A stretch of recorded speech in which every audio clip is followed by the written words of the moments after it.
Hello दोस्तों, नमस्कार। आज के वीडियो में हम आपके लिए लेकर आए हैं भारतीय राष्ट्रीय आंदोलन से संबंधित कुछ प्रश्न जो बहुत ही महत्वपूर्ण साबित होंगे आपको आने वाली परीक्षा में, चाहे वो कोई भी परीक्षा हो। तो आइए शुरू करते हैं। सबसे पहला प्रश्न है हमारा, भारत में प्रथम रेल लाइन का निर्माण हुआ था, कहाँ से कहाँ तक हुआ था? तो ये लॉर्ड डलहौजी के समय में हुआ था, 1853 में, बम्बई और थाने के बीच। भारत में प्रथम रेल लाइन बम्बई और थाने के बीच में 1853 ईस्वी में डलहौजी के शासनकाल में प्रारंभ हुई। इसकी कुल लंबाई 34 किलोमीटर थी। अगले वर्ष 1854 में कोलकाता में रानीगंज कोयला क्षेत्र तक एक लाइन बिछा दी गई। महाराष्ट्र में गणपति पर्व का श्री गणेश यानी शुरुआत किसने करी? तो ये शुरुआत करी थी बाल गंगाधर तिलक ने। पहला ही विकल्प सही हो जाएगा। बाल गंगाधर तिलक जो थे वो एक राष्ट्रवादी नेता थे और अपने उद्देश्य के लिए उन्होंने गणेश पूजा 1893 में और शिवाजी उत्सव 1895 में प्रारंभ किया।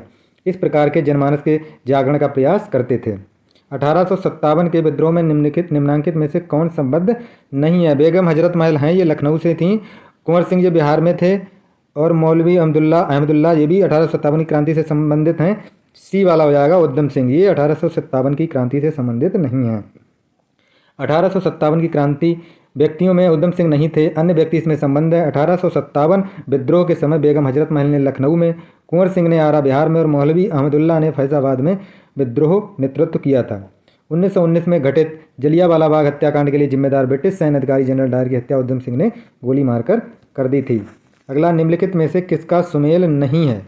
1885 में हुआ था, ये सही है। कांग्रेस, भारतीय राष्ट्रीय कांग्रेस की स्थापना 1905 में। बंगाल विभाजन हुआ था, ये भी सही है।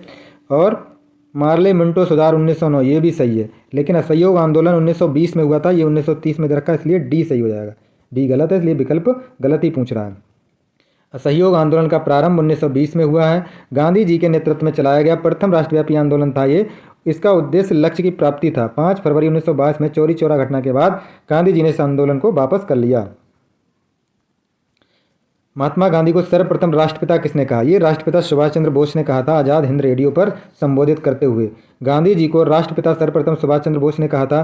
सुभाष चंद्र बोस 6 जुलाई 1944 को आज़ाद हिंद रेडियो पर बोलते हुए गांधी जी को संबोधित किया था कि स्वाधीनता का आखिरी युद्ध शुरू हो चुका है। राष्ट्रपिता भारत की मुक्ति के इस पवित्र युद्ध में हम आपका आशीर्वाद और शुभकामनाएं चाहते हैं। जब भारतीय राष्ट्रीय कांग्रेस ने भारत छोड़ो प्रस्तावित किया तो उस समय कांग्रेस का अध्यक्ष कौन था? तो ये थे मौलाना अबुल कलाम आज़ाद। बी सही हो जाएगा। जब भारत में भारतीय राष्ट्रीय कांग्रेस द्वारा भारत छोड़ो आंदोलन 1942 में शुरू किया गया था तो उस समय कांग्रेस के अध्यक्ष अबुल कलाम आज़ाद। गांधी जी कांग्रेस के अध्यक्ष 1924 में रहे तथा सरदार पटेल 1931 ईस्वी में थे। अबुल कलाम आज़ाद 1940 से 1946 तक कांग्रेस के अध्यक्ष रहे और 1942 में हमारा भारतीय जो हुआ था भारत छोड़ो आंदोलन, तो इसलिए वो अबुल कलाम आज़ाद ही थे उस समय अध्यक्ष। गांधी इरविन समझौता जो था ये कब हुआ था? ये 1931 में हुआ था। सी सही हो जाएगा। गांधी इरविन समझौता 5 मार्च 1931 को हुआ था। इसे दिल्ली समझौता भी कहते हैं। दरअसल सविनय अवज्ञा आंदोलन की तीव्रता और प्रथम गोलमेज सम्मेलन की असफलता से ब्रिटिश सरकार ये भली भांति जान चुकी थी कि कांग्रेस का सहयोग जरूरी है। इस कारण उसने तेज बहादुर चपरू और डॉक्टर जयकर को कांग्रेस एवं सरकार के बीच मध्यस्थता के लिए बुलाया। वायसराय लॉर्ड इरविन और महात्मा गांधी के बीच 17 फरवरी 1931 को वार्ता हुई। अंततः 5 मार्च को यह समझौता हुआ। स्वराज पार्टी का गठन वर्ष 1922 में निम्नलिखित में से किसके समूह ने किया था? ये समूह था चितरंजन दास और मोतीलाल नेहरू। सी हो जाएगा। CR दास और मोतीलाल नेहरू। इन्होंने चितरंजन दास की अध्यक्षता में चल रहे भारतीय राष्ट्रीय कांग्रेस के गया अधिवेशन में चितरंजन दास और मोतीलाल नेहरू एवं उनके समर्थन विधान परिषदों के चुनाव में सहभागिता प्रदान करने में सफल रहे। फलतः 1 जनवरी 1923 को CR दास और मोतीलाल नेहरू ने समर्थकों के साथ इलाहाबाद में स्वराज पार्टी का गठन किया, जिसका उद्देश्य कांग्रेस के एक अलग अंग के रूप में कार्य करना था और सरकारी कामकाज में अवरोध पैदा करना था। भारतीय राष्ट्रीय कांग्रेस ने पूर्ण स्वराज को अपना उद्देश्य किस वर्ष निर्धारित किया? पूर्ण स्वराज कब निर्धारित किया? तो ये किया था 1929 में। दिसंबर 1929 में लाहौर के कांग्रेस का जो वार्षिक अधिवेशन हुआ था लाहौर में, जिसके अध्यक्ष जवाहरलाल नेहरू थे। इस ऐतिहासिक अधिवेशन में कांग्रेस ने पूर्ण स्वाधीनता का प्रस्ताव दिया था। इसी अधिवेशन में कांग्रेस की कार्यकारिणी को भी ये अधिकार दिया गया कि वह जब भी उचित समझे सविनय अवज्ञा और करबंदी का आंदोलन चला सकती है। साइमन कमीशन भारत किस वर्ष आया? साइमन कमीशन जो भारत आया था 1928 में आया था। उनका गठन 1927 में हुआ था। साइमन कमीशन की घोषणा 8 नवंबर 1927 को वायसराय लॉर्ड इरविन ने की थी और कमीशन 3 फरवरी 1928 को भारत मुंबई पहुंचा। कमीशन का उद्देश्य ये पता लगाना था कि 1919 के सुधारों के अनुसार भारतीय शासन व्यवस्था किस तरह काम कर रही है तथा भारत में शिक्षा की वृद्धि और प्रशासनिक संस्थाओं का विकास कितना हुआ।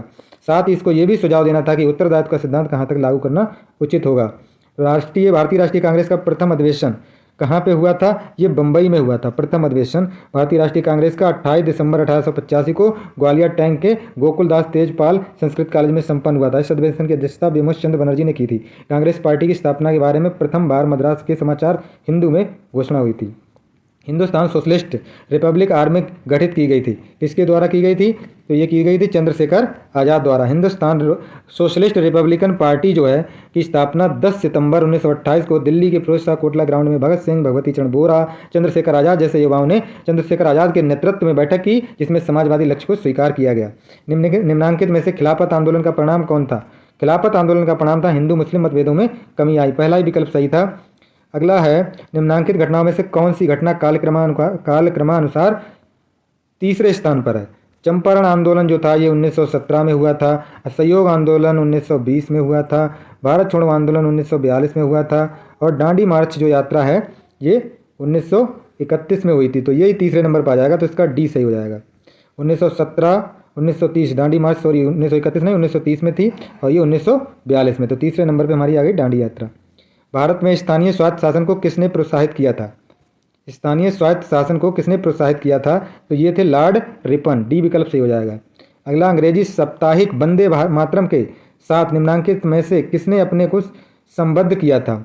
वंदे मातरम को अरविंद घोष ने अपने आप को संबद्ध किया था। प्रसिद्ध दार्शनिक एवं राजनीतिज्ञ अरविंद घोष ने 1872 से 1906 ईस्वी में राजनीति में प्रवेश किया और उन्होंने राजनीति आंदोलन में सक्रिय भूमिका निभाई। वह वंदे मातरम पत्रिका के प्रथम संपादक थे। उनकी प्रसिद्ध रचनाएं life divine, essays on Gita, more light on yoga, Isha Upanishad, the foundation of Indian culture आदि हैं। 1909 के इंडियन काउंसिल एक्ट में किस बात की व्यवस्था की गई? इंडियन काउंसिल एक्ट में जैसे मार्ले मिंटो सुधार कहा जाता है, तो उसमें व्यवस्था की गई सांप्रदायिक प्रतिनिधित्व की। संप्रदाय के हिसाब से प्रतिनिधित्व। पूना पैक्ट संबंधित था। पूना पैक्ट जो था एससी वर्ग से संबंधित था, तो पहला विकल्प सही हो जाएगा दलित वर्ग से। पूना पैक्ट 26 सितंबर 1932 को गांधी जी और भीमराव अम्बेडकर के मध्य संपन्न हुआ। इसके अनुसार हरिजनों के लिए पृथक निर्वाचन पद्धति को त्याग दिया गया तथा प्रांतीय विधानमंडलों में सुरक्षित स्थानों को, जो उनके लिए आरक्षण था, 31 से बढ़ाकर 148 कर दिया। केंद्रीय विधानमंडल के हरिजनों को संयुक्त चुनाव पद्धति के आधार पर प्रतिनिधित्व दिया गया। अब उन्हें 18% स्थान दिया गया। हरिजनों के लिए संस्थाओं तथा सरकारी नौकरी में आरक्षण का प्रावधान भी किया गया।